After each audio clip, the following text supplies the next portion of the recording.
Toute l'actu de ce jeudi 6 juin dans la métropole lilloise, c'est tout de suite avec un nouveau flash 7 minutes d'infos en images près de chez vous. Restez avec nous.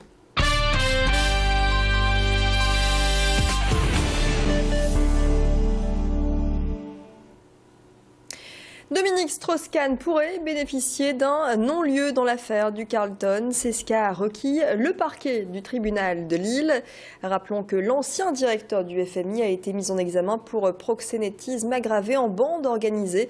Des accusations qu'il a toujours niées. Il revient maintenant au procureur du tribunal de Douai de suivre ou non ce non-lieu. Le 13 avril dernier, ils étaient pris en otage par Redouane Faïd au moment de son évasion du détenu le plus recherché de France pendant 6 semaines. Ça s'est passé, souvenez-vous, à la prison de Sequedin. Les otages se sont portés partie civile. Leur avocat, Maître Winter, a rencontré cet après-midi le juge chargé d'instruire cette affaire au palais de justice de Lille. Le but de cette visite est chercher à comprendre comment des armes et des explosifs ont pu s'introduire dans la maison d'arrêt. Et puis cette enquête s'avère importante également pour les victimes. Je vous propose de l'écouter. C'est important pour les clients. Vous savez, pour toutes les victimes, la vérité, c'est un élément déterminant. Savoir ce qui s'est réellement passé. Bon, pourquoi, là, on sait pourquoi, l'évasion, on sait bien pourquoi il s'est évadé. Mais évidemment, donc dans le cas présent, comment ça a pu se faire, surtout dans une maison d'arrêt, c'est essentiel. C'est essentiel parce que tant que vous ne savez pas, il y a un doute, ça peut être le voisin, ça peut être une connaissance, ça peut être un tel qui l'a aidé. Donc ça participe de la perturbation psychologique. Imaginez-vous que dans votre travail, vous dites qu'il y a peut-être quelqu'un qui est prêt à me planter un couteau dans le dos. Bon, imaginez, vous continuez à travailler dans un milieu, vous dites qu'il y a peut-être quelqu'un qui nous a trahis, qui fera encore nous trahir. C'est effectivement déterminant parce que s'il y a quelqu'un qui l'a fait une fois, il peut éventuellement le faire une autre fois.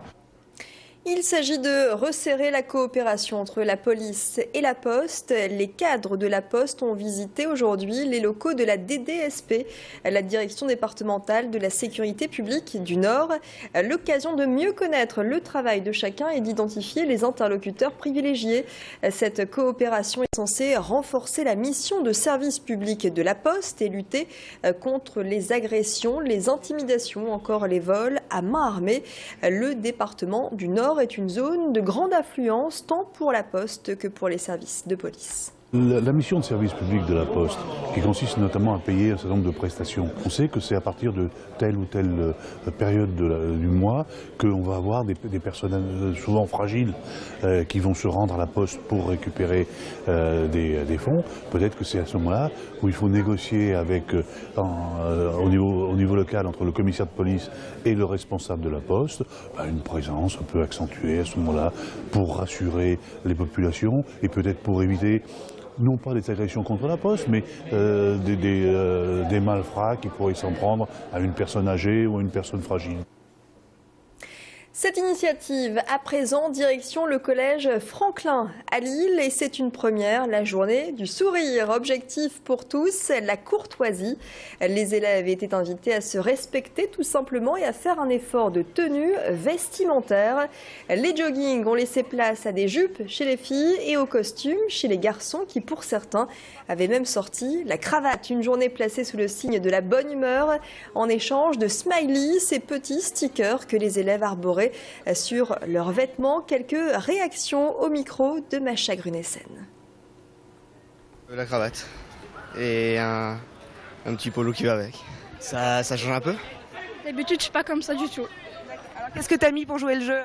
J'ai mis une jupe et puis un petit haut normal. Comme ça, tout le monde est beau et tout quand on regarde les gens. Parce que d'habitude, c'est pas comme... C'est comment d'habitude, justement? Sombre.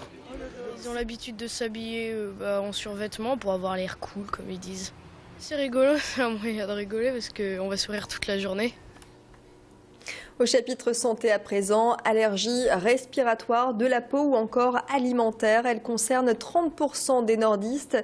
À l'hôpital Saint-Vincent-de-Paul, à Lille, la journée était consacrée à la sensibilisation et à l'information sur ces pathologies. Grâce à des consultations gratuites, les patients ont pu passer des tests. Des ateliers ont permis aux enfants notamment de dédramatiser une allergie au gluten, au pollen ou encore au lait.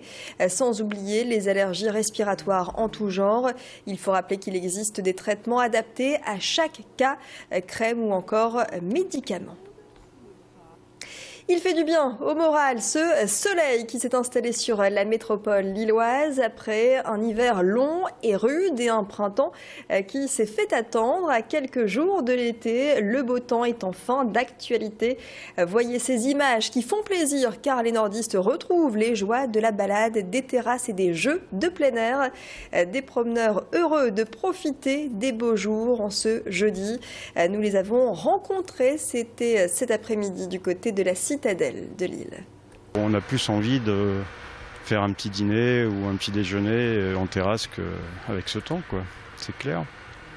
Prendre un apéritif en terrasse et puis manger en terrasse et puis boire le café en terrasse. Chose qu'on ne fait pas habituellement. On le fait chez soi, devant la télévision. Sortir et puis respirer un petit peu l'air pur, quoi. Hein, ouais, la Deule, ouais.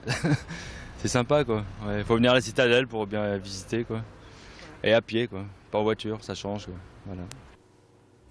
Le beau temps qui devrait se poursuivre en ce vendredi, temps un peu plus mitigé pour le week-end. L'information continue dans la métropole lilloise sur Grand Lille TV avec d'autres reportages. Restez avec nous.